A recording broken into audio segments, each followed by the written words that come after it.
Hey guys, I know you've missed me. I'm back with another video. This is a 28 waycrest ripped from my stream the other day. Now, this video in particular is quite...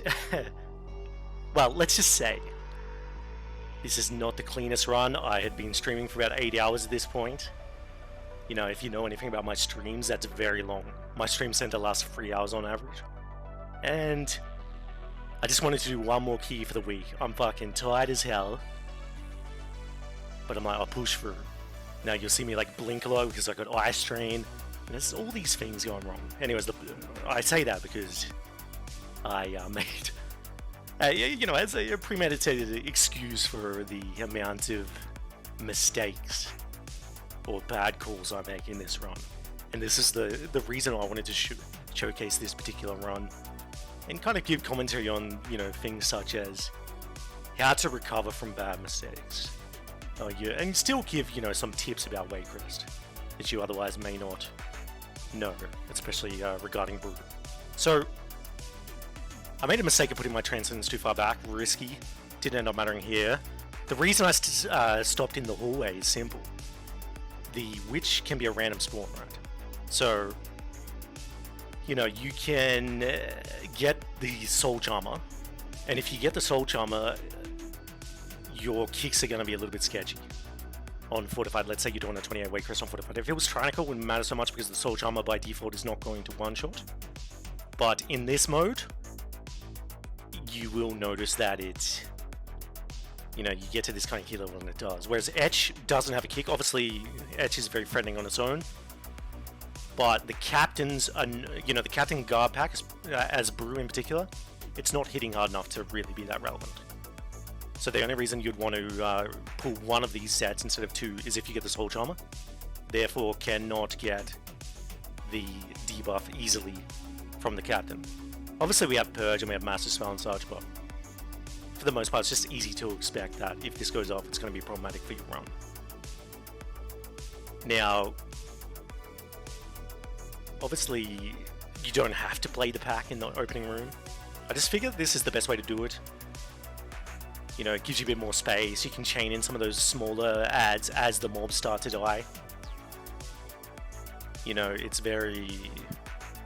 if you ever play packs in the hallway, it's very crowded. It's very cramped. So you might as well, especially because you can easily just go and get a Transcendence back. Which you'll notice a lot of this during this run. Now, one thing that's crucial for these kind of packs on waycrest, you know, or a lot of particular trash on waycrest, is that you have your AoE CCs kind of coordinated. You know, if you see on the top right of my screen now, I've got a weak that tracks AoE CCs, and it kind of, you know, it's a make it easy weak that shows you which AoE CCs should be used next. So you can see it says Sigil of Misery there. Often I will refer to that to call who's CCing next. It makes it quite a bit easier. You know, I'll link that in the description for you guys as well. So, just a quick note, if it was Tyrant, you would use some sort of way to skip to the boss and just put last on cooldown straight away. I mean, you know, the easiest way to do that is to do it to witches. Some people do it to tree, but that's more of an advanced kind of idea. You know, if you're in your pug, you do it to the witches. In terms of the witches itself, if you're in a coordinated group, make sure that your DPS are actually kicking the off targets, because these are the ones that are going to affect them. You know, you're rarely going to be in danger on this fight as Brew. So you yourself can kick your primary target, and that's what I tend to do. But even that, like, if I start to see others kind of starting to dip low, I will also start kicking the off target.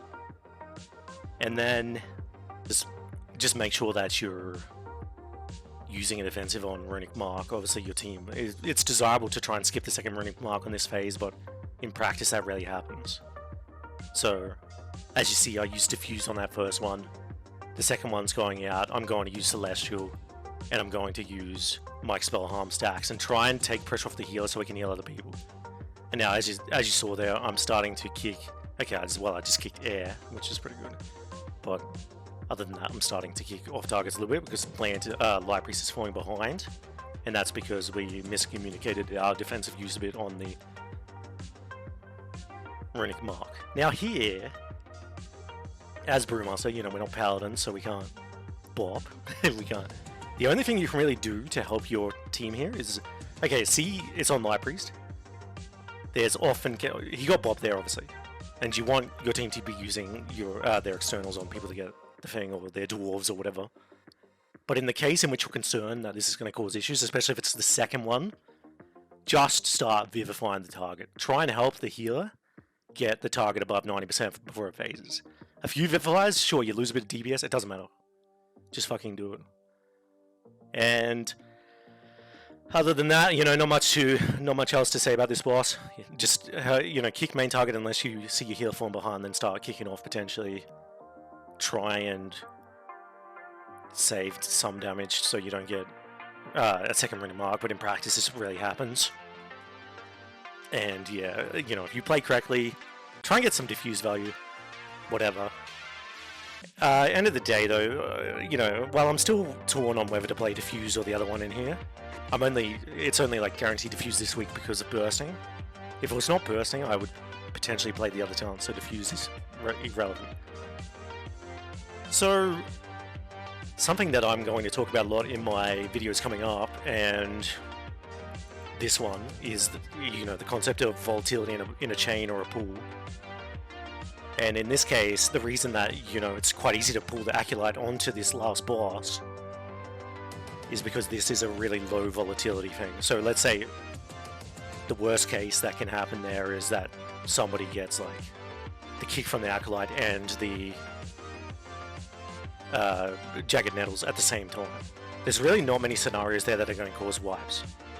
So this is a no-brainer to chain this in when the last one dies.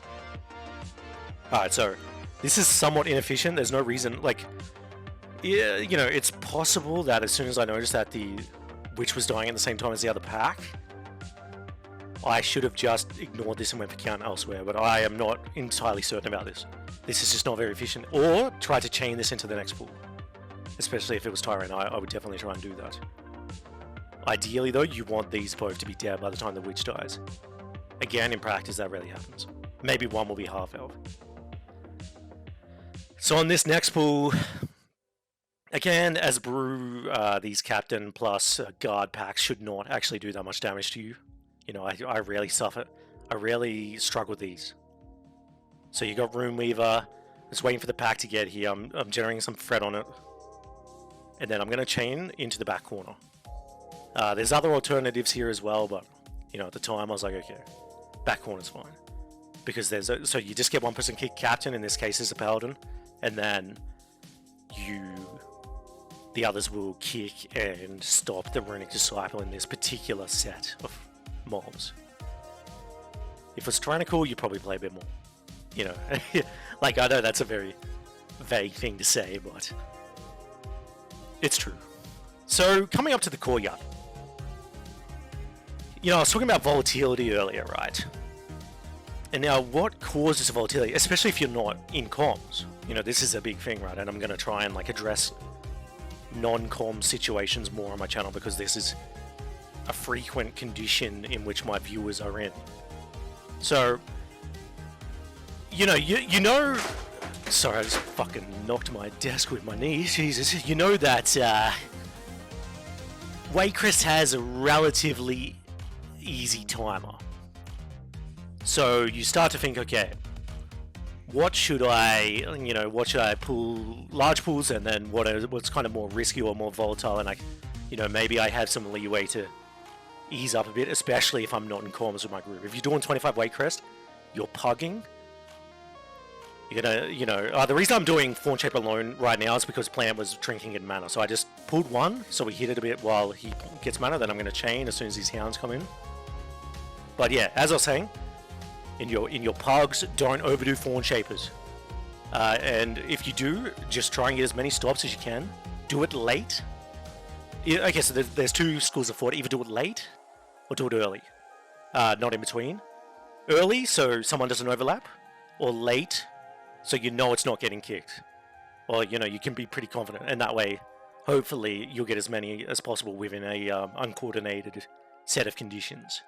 Now, this is where I make the first big mistake. Remember I said at the start of the video, I made a lot of mistakes in this video. Now, as I was talking about, these witches are quite volatile. There's a lot that can go wrong. So I'm like, okay, I'll just get some maggots here, but I didn't check. I just kind of rolled in. I went in blind. Terrible idea. That was completely, completely pointless. And maybe I'll learn from this mistake, maybe not. Knowing my history of waycrest, maybe not.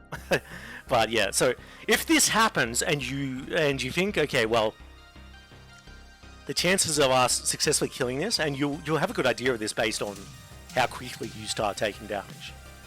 But I know that's kind of vague, but there I was kind of like, okay, there's no way we're living. So I quickly called in disc, just wipe it quick. Obviously, I was quite mad. I was quite upset with myself because I'm like, okay, we're cruising this key. But then you just have to snap out of it and think, okay, how do we best serve ourselves from here? So I'm like, well, I'm not going to make that mistake again. Also, you should try not let Infest go off. It actually costs you counts because the maggots that spawn from this don't give count, apparently. That could be a myth, but yeah. So I'm like, okay. Now I'm thinking, recover. How are we going to... So this is probably a little bit slow. Because, we're using 2 minutes. I use weapons water and whatever, but as soon as this low witch dies, I'm pretty sure I'm going to chain inside. And soon you're going to see the second mistake from me. Yep, there it is. So, the big mistake there, and this is very important, especially on high fortified, do not turn your back to that tree thing. That's what killed me. He just fucking one-shot me because I turned my back to him. This is like one of the hardest hitting mobs in here. And turning your back to mobs in general is not great. It's not a great idea. Obviously, they're going to crit you and you will not mitigate any of this damage. Now, my team reacted well to this. Light Priest immediately MC'd the Fawn Guard, allowing them to finish off the pack and causing relatively no harm other than me running back and losing my food buff.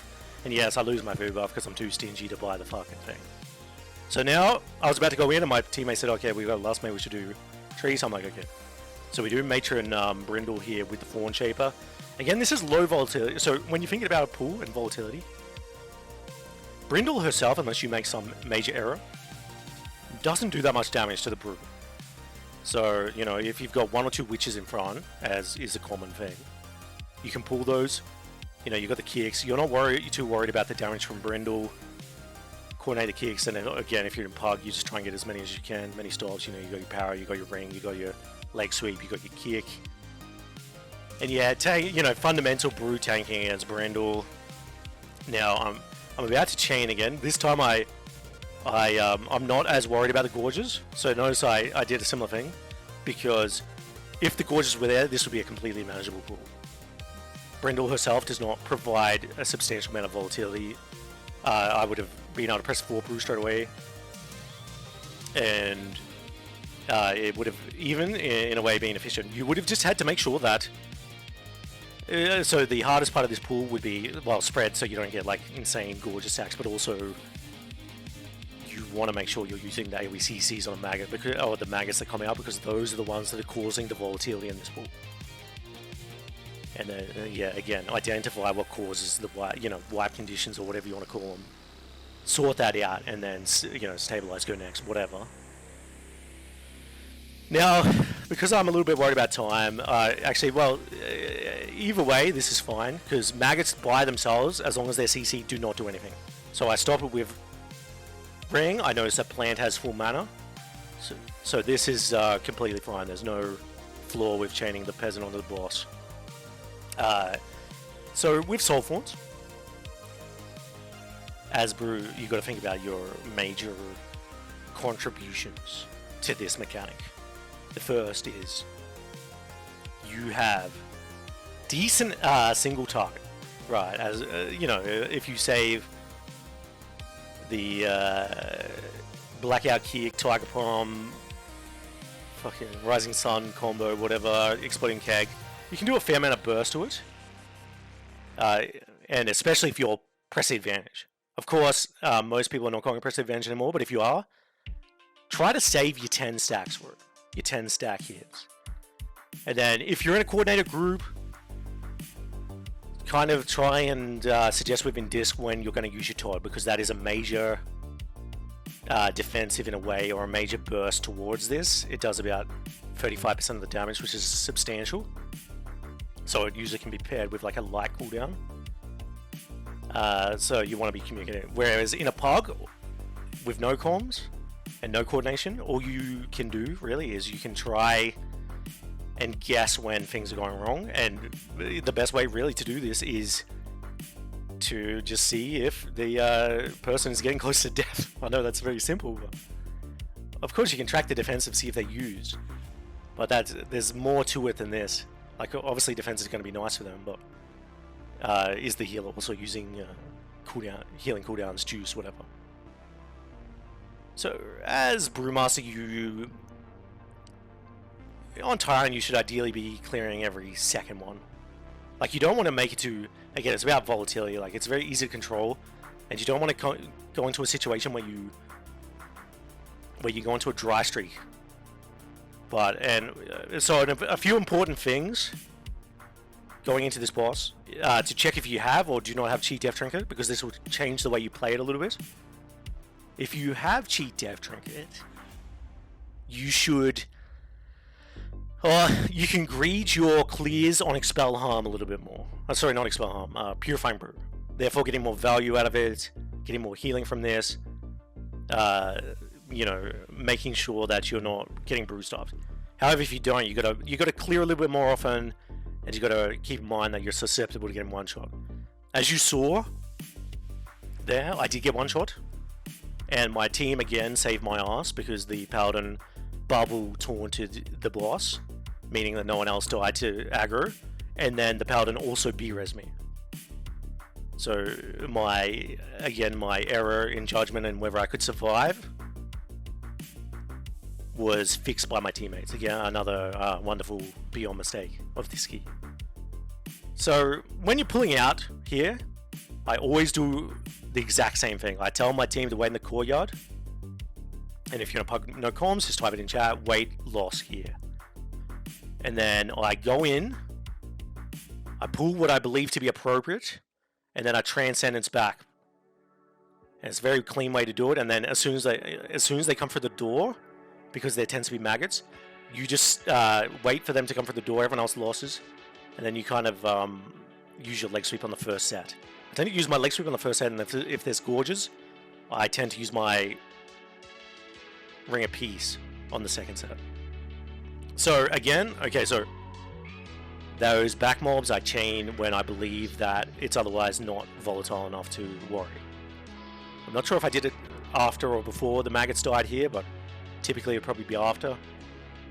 Now, we're in comms where we're coordinating somewhat who's stopping what, but at the same time, we're not the greatest squad ever. Like, we're pretty good. Obviously, we're substantially above average, but we definitely have coordination issues, and that's one of our squad's biggest weaknesses.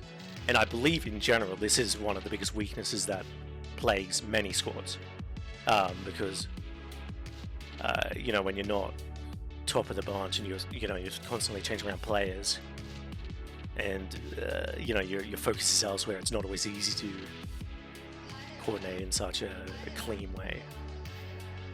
So big rule of thumb here, you want to minimize the amount of double gorger pools. Again, it's about volatility. So you know, if you want to rate mobs by volatility, gorger. Definitely the most, or close to the most volatile mob in this dungeon. Especially now that you can't do the fountain trick like you could do on BFA. So 2 maximum, and try to do 1 most of the time. And if you're super worried, like let's say you're doing 28, 27, 26 waycrest for the first time, and you're like scared shitless, you're like, oh god, I don't want to go in there.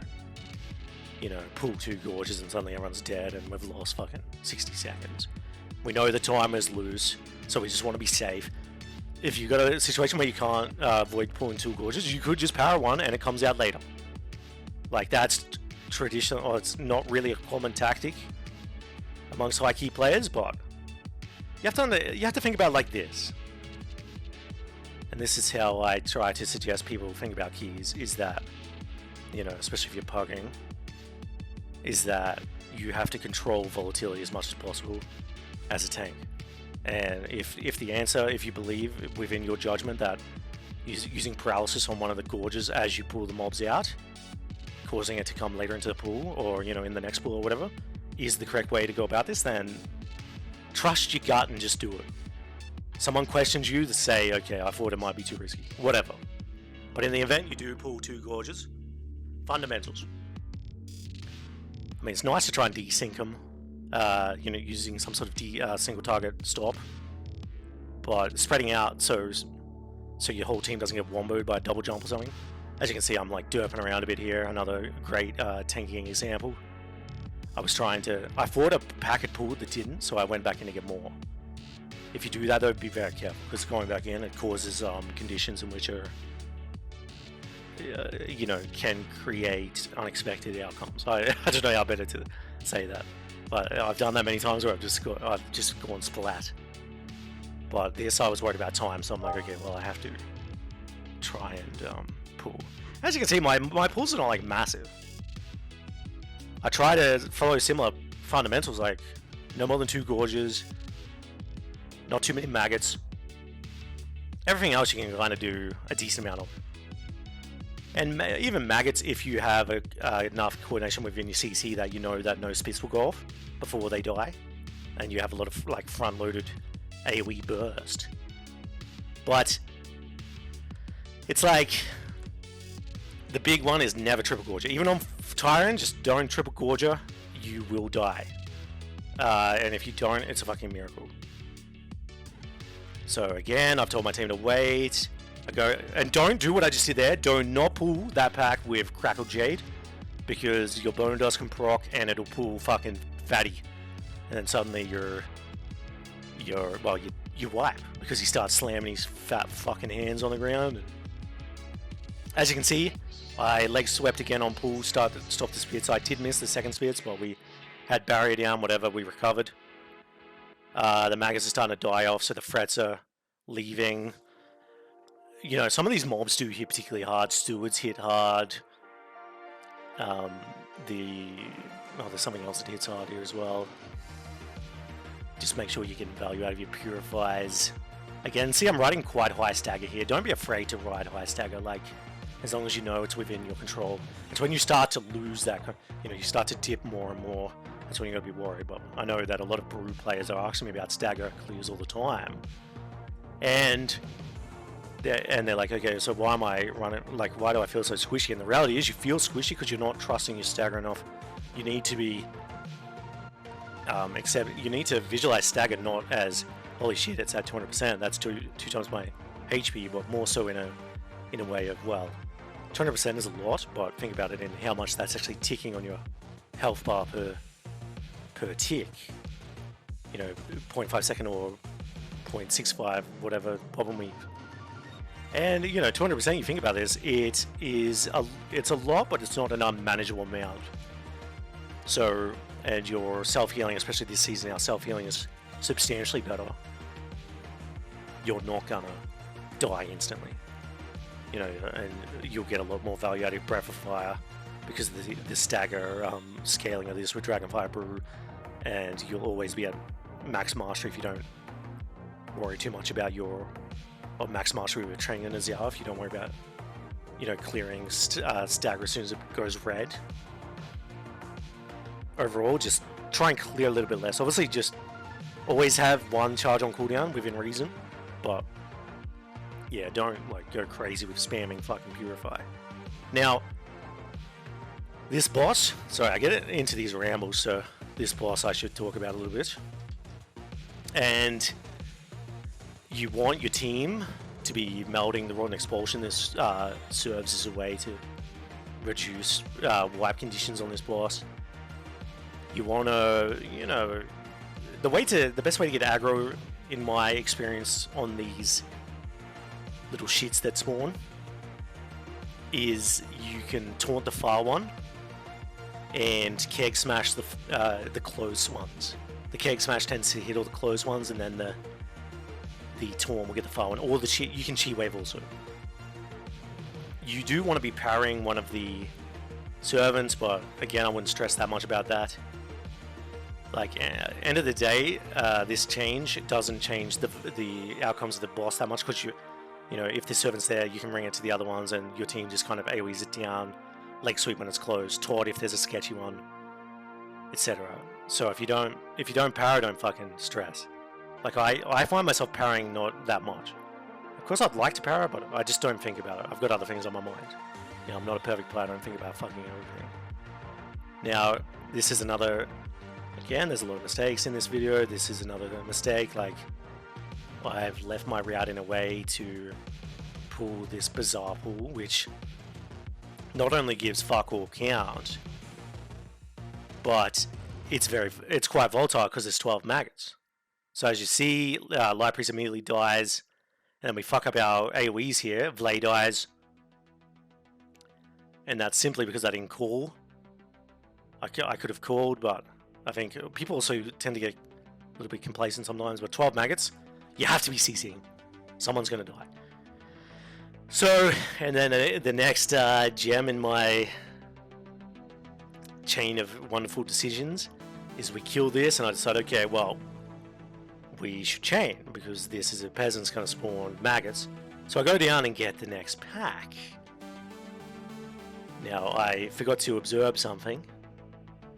I forgot to observe that Vlay was still dead. So now the Paladin, who's like the slowest fucking class in the game, has to run back. And believe it or not, that's not that good. It'd probably be better to just kill the maggots. I also made the mistake of coming this way. I think going the other way would have been better. Our count would have been perfect. For some reason, I thought that we had a weird count, and that to fix this, the best course of action was to come down this way. And the best course of action was to come down this way and do Matron Alma solo. So the next pull, as you can see, I'm like, okay, we're tight on time. We gotta go this way. We can't, like, I just had these contradicting ideas in my head. Oh yeah, we gotta go fast. So I decided, oh, the best way to go fast is to pull one mob alone. That sounds fantastic. So I'm like, oh yeah, fuck it, we gotta pull Matron Alma. And I'm pretty sure you see, if you stare at my bald head there, I kind of put my head down and think, yeah, there you go. I'm like, why did I do this? This makes no sense. But now we're committed. So we kill Alma. And, you know, the tank, he looks visibly frustrated because he knows he's made like fuckloads of mistakes this key. And I still, at this point, I'm not sure if we time or not. I've kind of got the idea in my mind that we will. But I also know that the next pull in the route, given our tightness on time, is very volatile. Again, that word I love to use. So we just kill Alma, ZZZ, very fun. One thing I want to say about that Form Weavers, or whatever they're called, the mob which was in the last pack, especially if you're in the confined space, but also otherwise, it's definitely also a good idea to stop the uproot, because the uproot can cause the instant death of any of your teammates, and it also, well, yeah, especially in a pug, because pugs tend to be a little bit less aware on average because there's no comms happening, and, you know, they're just like playing the game. Maybe that it's not fair in the case of the Fallen cast, well, not the Fallen, whatever it's called. Now this pull, very, very important, especially on Fort, but even on Tyrant. Soul Volley never goes off. On Fort, you really don't want Soul Bolt to go off either. If you're in the situation where you have to pull 6 like this, then you want to be AoE stopping every set of the Soul Essences. And if you're not in comms, you just do whatever the best you can doing this. If you're not in comms, you just try to suss out whether someone's saving for Soul Volley. Maybe even type it quick in the chat, X save for Soul Volley. Then you see your target weaker, and you try to, so you'll see who the soul bolts are on. As you can see on my screen here, I'll show you the next one. That one's on Vlay, that one's on Light Priest. So I'm like, okay, if you're in Pug, is Light Priest in trouble here? You know, ways you can see this. Okay, is he in a defensive? Is he full HP? Whatever. And then you use your kick for this, because you just know that there's going to be kicks going off. So you try and use kicks in which it's going to save someone's life. Now, never pull 2 Soul Charmers together. The one in the back is a Soul Charmer. That is a massive mistake. That is a massive mistake. It might work in a 22 or something, but any higher than this, just don't do it. And yeah, if you're doing 24, 25, and you are cruising on time, try and split up that previous pool. Either by going around and pulling the diviner pool first and then killing, or killing the two little shits at least, or CCing the diviner as it pats around. Just be careful doing this, because if you do it wrong, you might chain the soul charm. But yeah, in general, the 6 pull in a comp on fort with no coordination, with no lust, is not going to go well. People are just going to get one shot. There's too many wombo combo conditions, volatility, as I like to say.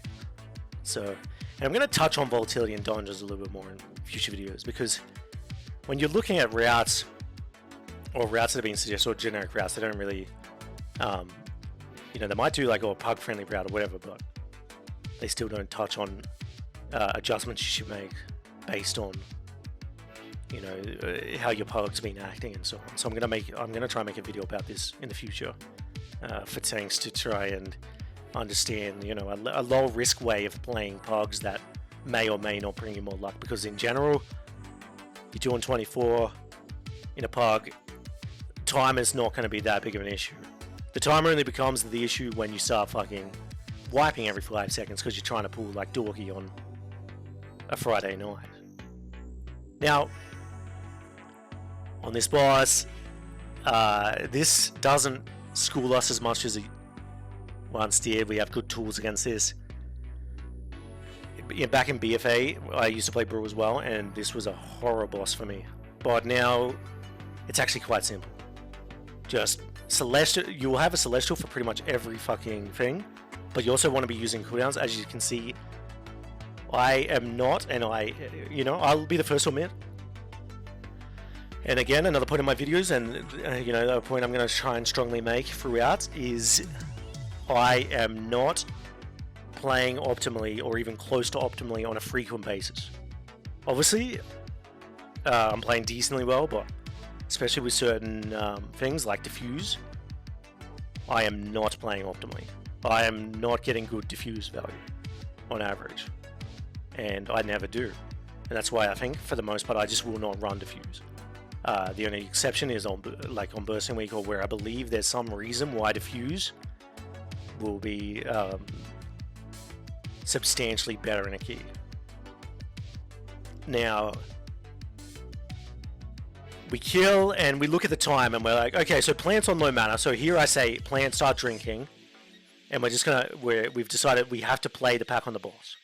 We can't play the pack separate and then play the boss. It's not going to work, because what would happen is we'd have to use our cooldowns on the pack, and then it dies quick, but then we don't have cooldowns on pool, or we would have to hold cooldowns on the pack or take ages to die. Either way, it won't work. So we have to play the pack on boss. Now, don't get overwhelmed by this. It's not that bad. As soon as the mobs are here, just use your AOE like you normally would on the pack. It's really not that bad. It doesn't add that much damage to the overall thing. Obviously, when the Dread Essence comes, you have to use defensives. Like some sort of, a group external would be good to use here. But don't look at this as an insane thing. If you have to do this for time, just fucking do it. It's not going to be that bad. Just think about how you can CC it and whatever.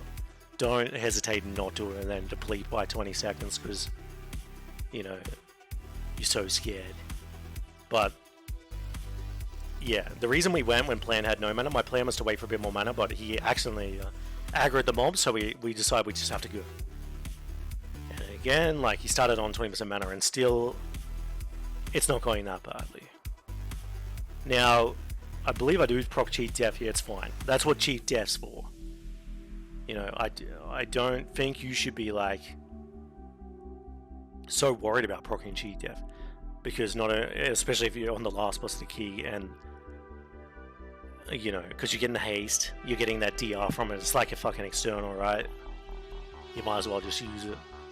There are exceptions to this where you should be definitely preoccupied or concerned about conservation of your cheat death, and that's before certain bosses like the third boss in Throne of Tides, or these bosses like the tree boss, where you're going to be able to greet your purifiers and whatnot because you're getting shafted.